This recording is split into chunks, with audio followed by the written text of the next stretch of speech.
My name is Claire Harlan. The desert sun was burning over my graduation gown when my sister stood on a folding chair and screamed, "She stole that degree." For 1 second, the whole amphitheater went silent. Then I saw the phones rise. My parents did not move. My sister smiled like she had finally buried me. So I reached under my gown, pulled out the blue folder my attorney told me to carry, and handed it to Dean Calder. I said, "Please open tab 3 first. Then call campus security." Dean Calder stared at me, confused, then looked at the folder in his hands. My sister, Vanessa, shouted again, "Ask her about the stolen research money. Ask her how she got her honors." People turned toward me like I had become dangerous. A boy in the front row lowered his program. A woman covered her mouth. Somewhere behind me, a phone camera clicked into focus. But I did not cry. I did not run. I had spent my whole life being trained to disappear, and that morning, in front of almost 3,000 people, I finally refused.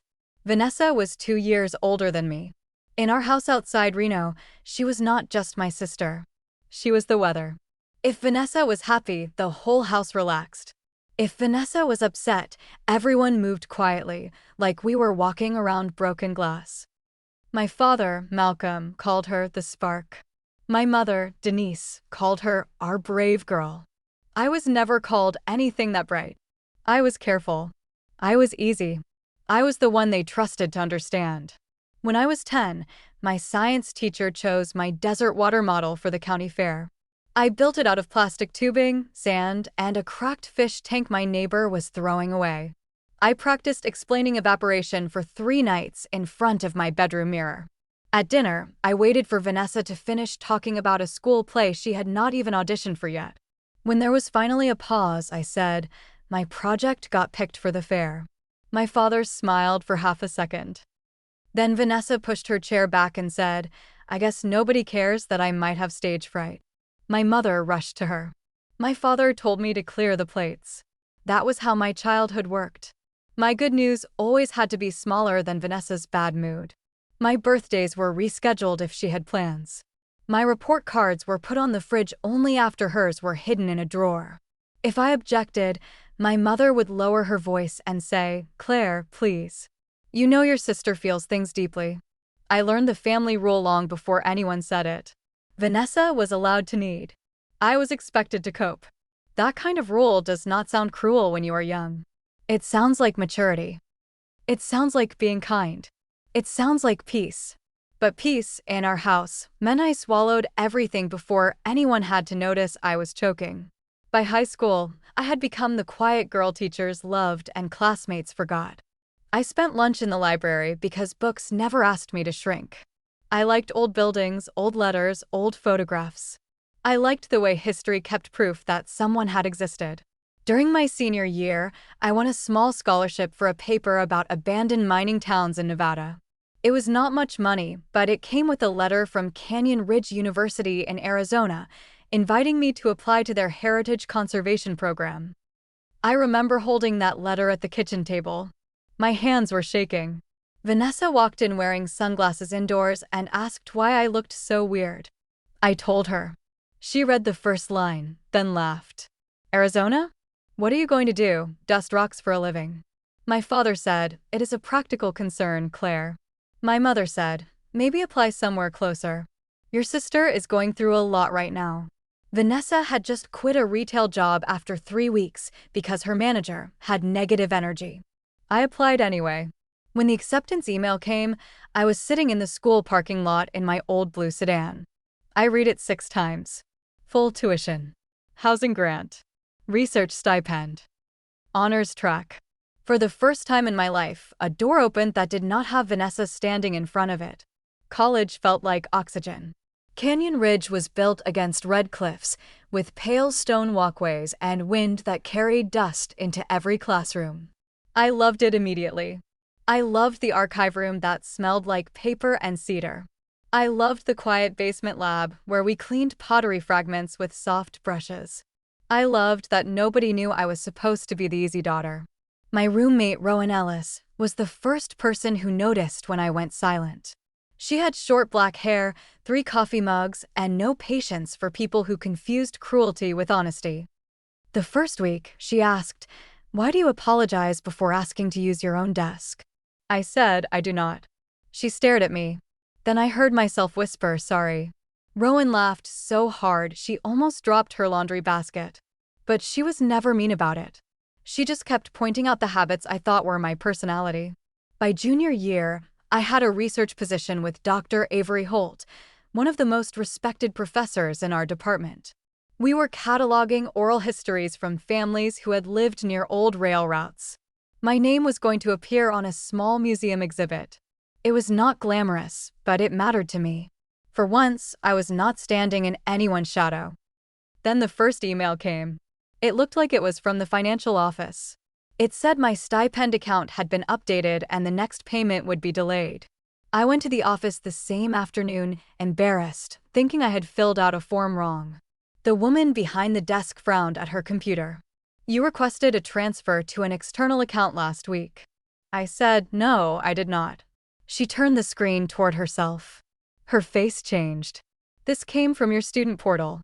I felt cold from my neck to my hands. It took 12 days to freeze the transfer. 12 days of eating crackers, instant soup, and whatever Rowan could sneak from the dining hall. My parents said it was probably a mistake. My mother told me not to spiral. My father asked if I had clicked something suspicious. Vanessa texted me that night. "Maybe college is too much for you." I stared at those words until the screen went dark. After that, the attacks started wearing ordinary clothes. My campus login locked during registration. A professor I admired stopped answering my emails, and I later found out someone had sent him a message from a fake account saying I was uncomfortable with his supervision. My research notes disappeared from a shared drive and returned 2 days later with sections changed. Then came the plagiarism complaint. Dr. Holt called me into her office on a Thursday afternoon. Her blinds were half closed, striping the room with thin bars of light. She said, "Claire, I need you to breathe before I tell you this." That was when I knew it was bad. A formal ethics complaint had been filed against me. It claimed I had copied my exhibit proposal from an online archive. Attached were screenshots, timestamps, and a link to a page I had never seen before. The page had been created 3 days earlier. The text on it was mine. My work. My sentences. My notes. Someone had stolen my draft, posted it online, then accused me of copying it. For a few seconds, I could not hear Dr. Holt speaking. I watched her mouth move and thought, this is what drowning must feel like when there is no water. She believed me. That saved me from breaking completely. But belief was not clearance. The department had procedures. My honors review was paused. My exhibit credit was frozen. My graduation status went under review. When I called home, my mother sighed before I finished the story. "Claire, accusations do not come from nowhere." I sat on the floor of the hallway outside the archive room. Students walked past me, laughing, carrying iced coffees, living in a world where mothers said different things. I said, "You think I did it?" She said, "I think you are under pressure." And sometimes pressure makes people make poor choices. My father took the phone and said, "Do not drag your sister into this. She told us you have been acting unstable." I had not mentioned Vanessa. That was the moment the room changed. Not because I had proof. Not yet. Because my father answered a question I had not asked. That night, Rowan found me sitting on the laundry room floor with my laptop open. I had written a list of every strange thing that had happened in the last 8 months. Rowan read it once. Then she said, "Who knows your old passwords?" I said, "Nobody." She waited. I said, "My family, maybe. From when I was younger." "Who knows the name of your first dog?" I closed my eyes. "Vanessa." "Who knows the street you grew up on?" "Vanessa." "Who would hate seeing you graduate with honors?" I did not answer. The next morning, Rowan drove me to a small office between a bail bond agency and a tax preparer. The sign on the door said Jonas Keene, Digital Investigations. Jonas was in his 60s, with silver hair, tired eyes, and a desk covered in labeled folders. He did not gasp when I told him the story. He did not tell me family would never do that. He just asked for dates, screenshots, device history, and every email header I could find. 5 days later, he called me back. His office smelled like burnt coffee. He had printed a timeline and taped it across one wall. He pointed to the stipend transfer request came through a browser session that matched a device used 3 other times to access your recovery email. He pointed to the fake archive page, created from this same home internet provider in Reno, then edited from a hotel network in Flagstaff. My stomach turned. Vanessa had posted photos from Flagstaff that weekend. She had said she was on a reset trip. Then Jonas pointed to the ethics complaint. That one is more interesting, he said. The complaint itself had been submitted from a public network, but the attached files were created on a laptop registered to Vanessa Harlan under a warranty account. I remember gripping the arms of the chair. He said, "There is more." He showed me a forwarded email. Months earlier, Canyon Ridge had sent a security alert to my backup contact.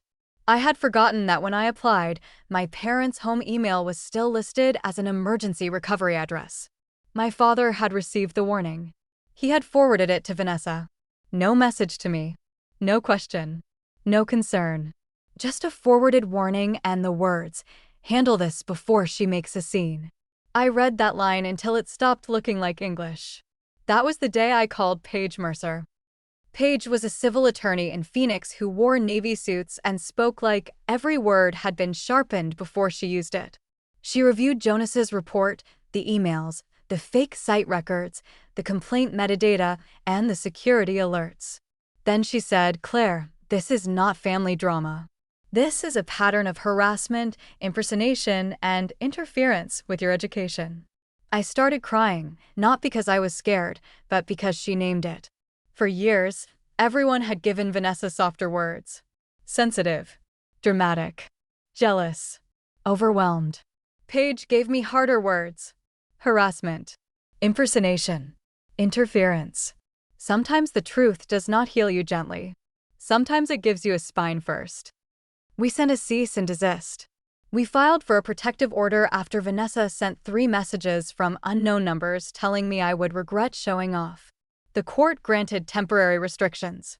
Vanessa was not supposed to come near me, contact me, or attend events where I was a named participant. My parents knew. Paige emailed them copies because they were listed as attending graduation. My mother left one voicemail. "Claire, please do not humiliate your sister. She is not in a good place." I saved it. That is what people misunderstand about evidence. It is not always revenge. For people who are never believed, evidence is oxygen. It lets you stay alive inside a reality other people keep trying to edit. So on graduation morning, I carried the blue folder. Tab 1 was the protective order. Tab 2 was the university security report. Tab 3 was Jonas's device timeline. Tab 4 was the fake archive metadata. Tab 5 was the forwarded email from my father. I prayed I would not need it. But Vanessa had never let me have a stage without trying to climb onto it. When my name was called, I stood up slowly. My gown stuck to the back of my legs in the heat. The desert sky was white at the edges, and the mountains behind the amphitheater looked like they had been cut from stone with a dull knife. I took 3 steps. Then Vanessa screamed. She stole that degree. The sound cracked across the crowd. My mother grabbed Vanessa's wrist, but not to stop her. To steady her.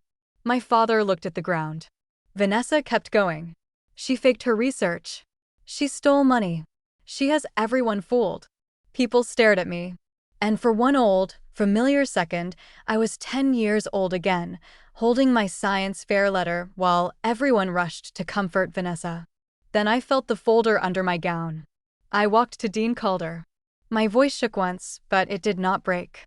I said, "Dean Calder, the woman shouting is under a temporary protective order. The proof is in tab 1. The evidence connected to the ethics complaint is in tab 3 and tab 4. My attorney is available by phone." He opened the folder. Vanessa laughed. "Oh my God, she brought props." Then Dean Calder's face changed. There are moments when a crowd understands something before anyone explains it. The amphitheater went quiet in layers. First the front row, then the faculty, then the families. Dean Calder leaned toward the microphone. Campus security, please escort Ms. Vanessa Harlan from the premises. Vanessa stopped smiling. My mother stood. There must be a misunderstanding. Dean Calder did not look at her. The order includes this event. Security moved down the aisle. Vanessa shouted my name. Not Claire. Not in the way sisters say it. She shouted it like an accusation. You did this to me. For the first time in my life, I answered her in front of everyone. No. I documented what you did to me. A sound moved through the crowd. Not applause yet. Not quite. More like a held breath finally leaving thousands of bodies. My father stepped into the aisle, his face red. Claire enough. Dean Calder turned a page in the folder. Then he said, still near the microphone, Mr. Harlan, please remain seated. The university has also received documentation that you were notified of the security breach and failed to report it to the student. My father froze. That was the extra truth I had not planned to expose. But truth, once opened, does not always stop where family comfort wants it to. Vanessa was escorted out still shouting.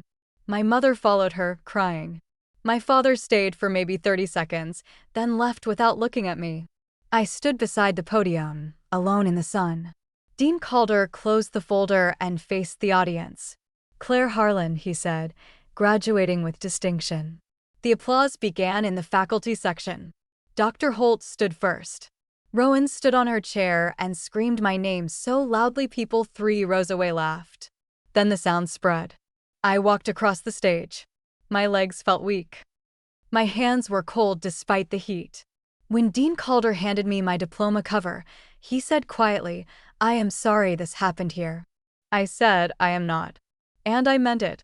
Because for once, the mess did not happen behind a closed kitchen door where my parents could rename it. It happened in daylight. It had witnesses. It had records. It had consequences. The university cleared my ethics case within a week. My honors credit was restored. The exhibit opened that fall with my name on the wall. Vanessa accepted a plea agreement months later. Probation. Restitution. Required counseling. Restricted contact. A record she could no longer talk her way around. My parents tried to visit me twice. The first time, my mother brought a box of childhood photos, as if memory could bargain with damage. She cried in the parking lot and said, we just want our family back.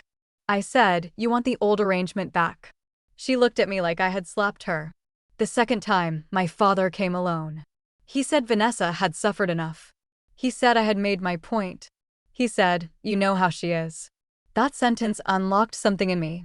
Because yes, I knew how she was. I had always known. And they had known too. I handed him a copy of the no-contact notice Paige had prepared. It included Vanessa, direct contact from my parents about Vanessa, and any attempt to pressure me through relatives. My father read it in silence. Then he said, you would do this to your own family?